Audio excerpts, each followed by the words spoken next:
Welcome to another Mind the Gap podcast, and I'm your host, Marc A. Gallo. Today I'm speaking with Benjamin Barnett, founder of the Philadelphia Independent Film Festival. They're holding their 15th annual festival on June 6th through the 11th in Philadelphia. PIFF has been a pioneer in supporting and promoting independent filmmaking for nearly 25 years. During our talk, you'll learn about their mission, their key team members, what to expect at this year's 2022 festival, and how they survived the serious challenges caused by the pandemic. And now, Benjamin Barnett. Now, what is the mission of the festival on an ongoing annual basis here? The mission of the festival has always been to discover films unrestrained by conventional boundaries. Essentially, people really out there making movies for art's sake.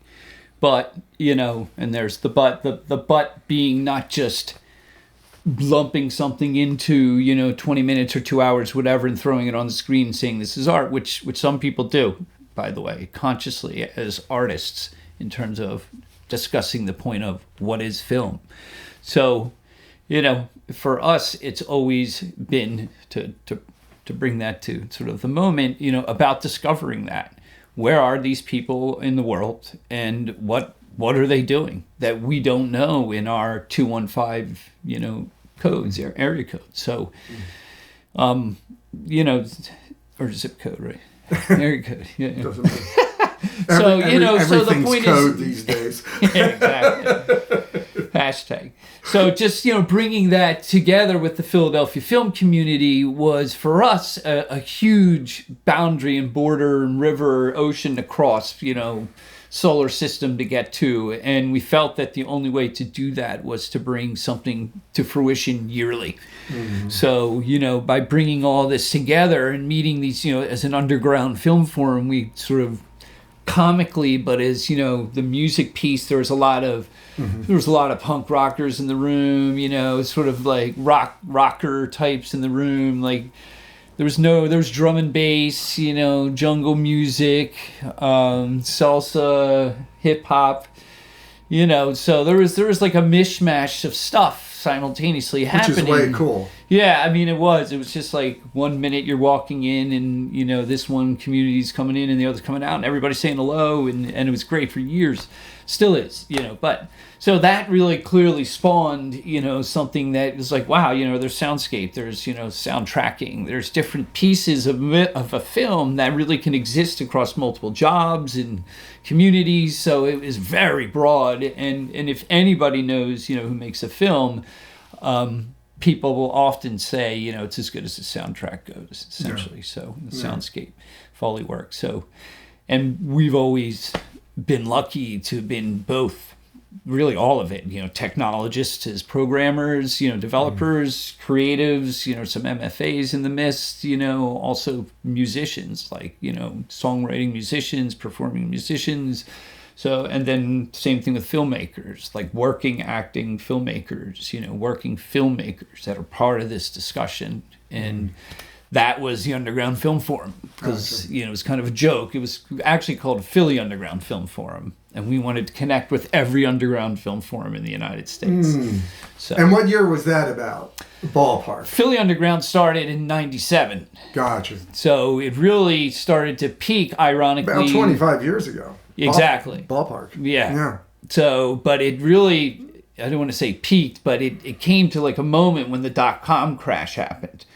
So it's basically everything fell off the cliff, and here we were trying to push, a medium that really, from a broadband perspective, like just didn't exist in a way that we knew it would. And, it's really like 5 years in its like upward trajectory that will take at least until 2008 to 12 to really become ubiquitous broadband. So, like, could we wait out that basically 7-8 year period? Yeah. And then also fall into the trenches of the Great Recession in 2008 and the tech bubble. Yeah, so I feel like we're in another bubble right now. If you think about it, it's a different bubble. Different bubble. Different bubbles. It's a metaverse bubble, maybe. I don't know. Maybe. Could be. Well, I mean, maybe we can escape there. Now, Finally. on your site, you made this comment. We are discussing the crossroads of music, film, technology, propaganda, and culture. So from that statement, doesn't that really encapsulate really the mission of the Philadelphia Independent Film Festival, or is that too much of a broad assessment there? Well, it's a lot, obviously, but we like to. So the answer is yes. To just answer your question, and it brings in the other pieces we were sort of floating around talking about, or I was floating around talking about there. But for us, there's different people that play different roles in these things, and that was the big deal in realizing very early on that music in itself is its festival within the festival. Like realizing these sort of cogs in the wheel were all crucial to the like that middle piece there. Like that's essentially the nucleus, which is the film, or in this case the festival. So the answer is yes. Yeah. Speed bumps whisper the tempo. I'm beating asleep at the window. Billboards scream on the highway. Free slot play, hot buffet. Tell me about some of the key personnel you have involved in the film festival today. So there's a vast team of experts across the planet that reside in the Underground Film Forum. So there's 21 as part of that, and they're everywhere. In-house here in Philadelphia, Martin Olea plays producer. He's also the screening chair this year. Officially took over that role this year, sort of post-pandemic, which has been interesting to say the least. See the filmmaking that's happened sort of with the pandemic as a background. Chuck Treese is our music director. Chuck's been with us for years now, good colleague, friend, where he essentially acts as music director in music documentaries, cultural ambassador out there. He's obviously a, pretty steady touring musician. So, we'll get links and stuff from him and, text messages back and forth. Yo, I met so-and-so, like, let's check this film out. And that's what we mean, too, by reaching out there, like, as much as we can. Alan Rosenblatt is our social media, our media director, Dr. Alan Rosenblatt, Dr. Digipole on Twitter, arguably with Newt Gingrich, the first professor to teach a digital politics class. So they have this ongoing debate out there online, very interesting. Alan is been for years talking at our festival about media and propaganda, and talking about it from the standpoint, where we bring in the film and technology piece. He'll obviously bring in the media technology piece as well from the political discussion. So those will cover political films, documentaries, other things like this. How, different types of narratives will bring out different, sort of political perspective, things like this. So I love the cross-pollination here, people from like different disciplines and so on. Well, and that's, getting to your point about the mission. I mean, this is kind of ties into that, all these different pieces. So, Jenny Reed, who's Warrior Dreams, which is a merchandising group, independent group out there that also makes like eco-based films, very wide scale group, does really incredible things, and has brought us into their Amazon account. It's an official brand. So, there's that. And really the list kind of goes on. Stefan Rossmeisel, over in the studios, who's essentially opened up the studios over the years to us, and filmmakers in general, really, bringing people in, offering tools and resources and sort of enabling a community, and that's sort of the cultural community interface moment, for example, or one of the many, obviously. And there's a lot more. I mean, you could see on the masthead. I understand. And the ones I'm mentioning and the other ones I still haven't gone through are everybody's a working individual. So on top of it, the film festival is a full-time interface, I always say. So even though that day or that week or month you didn't necessarily do something something's happening. So where you as an artist or as a filmmaker or somebody involved in this interface, your thing is still happening, even though you had to go, on the road for a month or something like this. So, and that's where the ecosystem has been designed as a festival for things to happen where things happen. So make other things happen if somebody's absent. So there's no penalty really for that.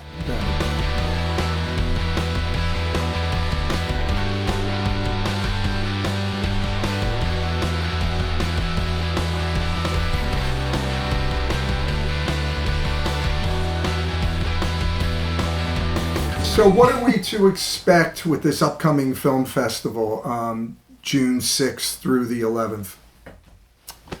So this is the first festival in 3 years. Yeah. Official fest. So since 2019. So what do we expect? 50%, we don't know. To be fair. Yet 50% of just total surprise. Well, let's say 25% of screenings. We've extended the festival from 4 to 6 days, so it's Monday through Saturday now. We had been doing Wednesday through Saturday, so we're really excited to do that. We are also starting screenings around between 1 and 1:30, 2 o'clock, depending on the day. So we've decided we're going to screen all day, whereas before we were trying to push them more towards the evenings, sort of twilight, evening times. But we're realizing that, especially over the last 3 years, people are willing to come out and see their genres and interests and understand and discover these films, like we've been saying, from the mission point. And it really an interface with these filmmakers. Like, this will be a real time to interact. First time, really. It seems like an eternity due to this pandemic. It is, it's amazing. and there's been film festivals in Philly, to be fair, including ours, that were essentially under the cloud of COVID still. Yeah. So, we said this last year, but, this will be the summer, and hopefully this year, this will be the summer to kick off where people feel comfortable to just go out, whether wearing masks or not. So, which is a different thing. So there's that. We will also we've launched in the metaverse, we mentioned, which is Philly Meta Philly, sorry. Hashtag Meta Philly. And we've launched with Philly Tech Week and Agora VR and 30 Amp Circuit, which is a nonprofit based out of Philly. And created the first, Meta Philly infrastructure where people, things, entities can come in and work, hang out, do things, read, write, play games, sell, buy. Really, it's an enabled community supported by the Philadelphia, community right now. So we're really excited for that launch as well. And that's when you say, what can you expect from the festival's already started in there. We're screening weekly. We have regular stuff up, trailers, things like that of the films. So you can go now for a month before the festival to see the films that we're going to screen. Online. Interesting.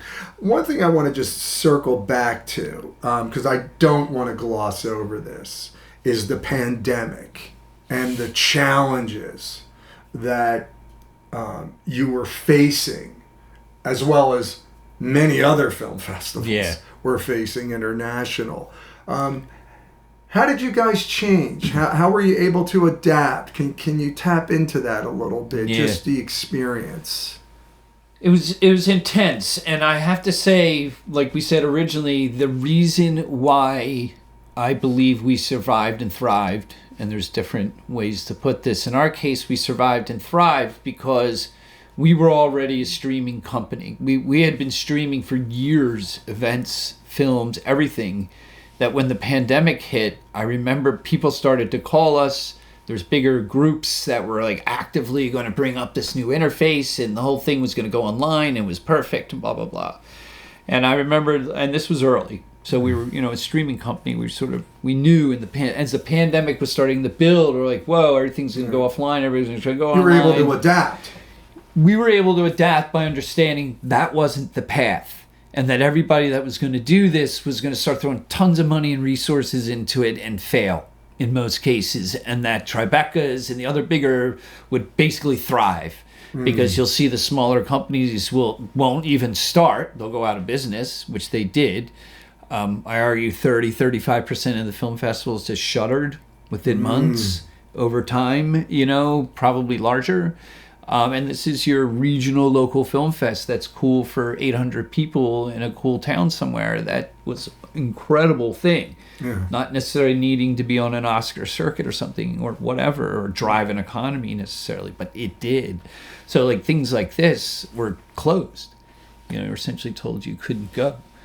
So, I think the pandemic, fortunately for us, enabled us to really like ride its wave, and just do our best to stay in touch with filmmakers, people like yourself, and just be activated out there in their social media ecosystems and clicking like, sharing, because we have a little bit of social muscle out there, and being that little micro influencer of a film fest that has a great reputation for curation. So, it works for both. And so we were able to stay in touch with as many people as we can. And maybe more important is that filmmakers stayed in touch with us. And people really hit us up for ideas and, whatever. They were thinking something. What do you think? And this is something we would do practically every day for the last year. The uptick on how many people like contacted us through the phone has got to be higher than like 10,000%, since the pandemic. So it's created and showed us that there's a real need out there for filmmakers to just dialogue some of this stuff through, basically. So we're acting like, I was always saying, like, thank God I got an MFA, which is a joke, by the way. It allows me to consult, broke artists, including myself, so. Yet people are dead serious about not being that. Yeah. So dead serious on it. Yeah. And then throw a pandemic on top of it, and people are like, I quit. Yeah. A lot of people left the business. And but also the challenge in perhaps reinventing yourself. Which is the glory of being an artist and not in business. Yeah.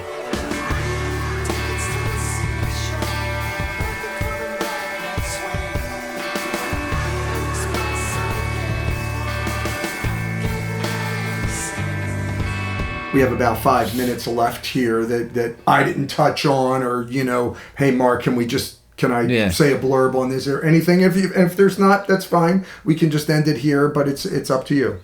Well, yeah. Well, first of all, thanks for having me. Obviously, it's been great chit chatting with you over the months and years here, and watching and seeing your work, and just it's great, and seeing your life through Instagram, during the great explosion in the studio, and it's inspiring, So, and so to add to everything, really what I want to just say is thank you to everybody out there in this film, music community, this tech community that really inspires us and really engages this film festival. There's been ups and downs over the years, like any entrepreneurial outfit, I'm sure, we're always perceived as in a startup mode in one way. And, I suppose in one way I want to apologize to people for that. But what I don't want to apologize for is to let people know that like this has always been about curating great films. And that's why there hasn't been like major money sponsors, because we felt like the influence would take away. We feel that that's different now. I think post-pandemic, it's an interesting relationship with different companies that have contacted us. Like they want to interface with the community in a different way now. And I think this pandemic has sort of altered this relationship out there. So I want people to know that this film festival thanks its filmmakers, and it thanks the community in Philadelphia specifically for all the work that they do, including the Greater Philadelphia Film Office, the Mayor's Office, and the state of Pennsylvania's Film Office. People who work tirelessly to bring film as a business into the minds of people is something we really support. So, and I want to give a big shout out to the independent film community that works oftentimes for free, $500 to make a film, whatever, but they're out there grinding it out and frankly telling us great stories. I mean, we received a tremendous amount of Philadelphia films this year. We'll screen 52 of them. And it's incredible the work that goes on in Philly that frankly nobody knows. I mean, there's so many filmmakers in Philly. Often people live in their sort of little bubbles out there. And there are so many filmmakers out there. So I'm just saying, reach out, extend your hand to other filmmakers, musicians in the city, and let's bring arts in, back in here. It's pandemic, it's a great time to elevate the arts in Philadelphia. So we as a festival have always been dedicated to that. thank 30amp.org for getting involved here with us like that as well, and vice versa. It's incredible, the people doing the work here. So thank you, and we look forward to seeing everybody for the 15th festival. And Philadelphia Independent Film Festival. And I want to add, Benjamin, thank you for 15, 16 years and sustained effort in promoting independent filmmaking is remarkable, let alone challenging in the face of a pandemic. Which, as you indicated, pummeled other film festivals and was a dramatic shift, tectonic shift, in coming up with creative ways of sustaining that creative effort. So thank you, man. You've done a tremendous job, and you continue to be doing a tremendous job. So with that, brother, cool, great conversation. Likewise, thank you. Okay, Chris, I think we're good.